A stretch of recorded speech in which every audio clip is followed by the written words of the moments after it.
მიმოწერით, რომელიც გამომძიებელ ჟურნალისტებს ჩაუვარდათ ხელში, შანავას პრავფონდმა თავის დროზე მიმართა ჩეხი ტერორისტის ალექსანდრე ფრანკეტის დასახმარებლად. ფრანკეტი მაშინ პატიმრობაში იყო და მას ყირიმში რუსების მხარეს საბრძოლო ჯგუფის ჩამოყალიბებას ედავებოდნენ.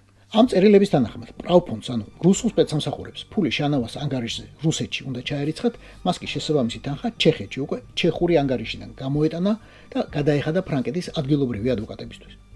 ჩეხეთის რადიოს ცნობით ასმა ჩანავა ჩართული იყო რუსი ჰაკერის ევგენი ნიკულინის საადვოკატო მომსახურების ანაზღაურებაში, რომელიც შეერთებული შტატების მოთხოვნით დააპატიმრეს და გადასცეს კიდეც. შანავამ ჟურნალისტებს უთხრა, რომ რუსეთიდან ასეთი თხოვნა ნამდვილად მიიღო, თუმცა დეტალები აღარ გაუმხილა.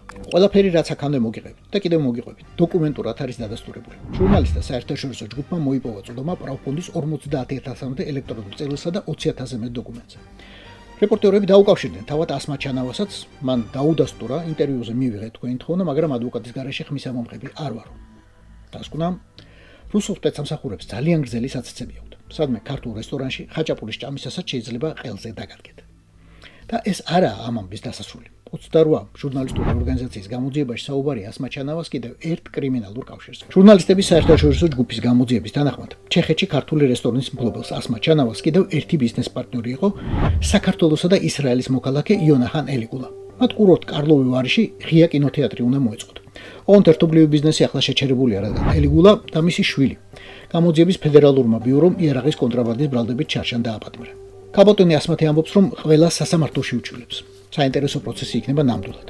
პასუხად მან გამოგვიგზავნა მხოლოდ კარლოვი ვარის მერის განცხადება, რომელიც ყველაფერს ღია კინოთეატრისთვის კონკურენტების ბრძოლით ხსნის.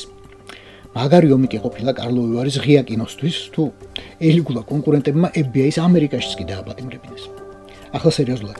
FBI-ს მიერ ნიუ-იორკის სამხრეთ ოლქის სასამართლოსთვის წარდგენილ საბუთებში სულ წვრილადაა მოყოლილი, როგორ დაუკავშირდნენ ელიგულას მათი აგენტები ლათინური ამერიკის ნარკოკარტელის სახელი და როგორ სთხოვეს ძმე შეერაღების დიდი პარტიების შოვნა, ასევე დიდი ფულის გათეთრება.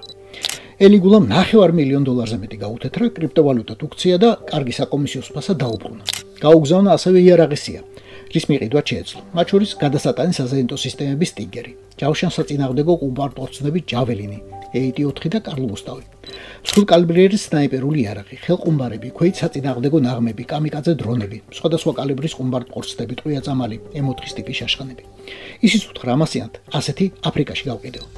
ამ სიაში მითითებულია იარაღის რაოდენობაც, რაზეც ელიგულას ხელი მიუწოდებოდა და ფასი, შავი ბაზრის ფასი რა თქმა უნდა.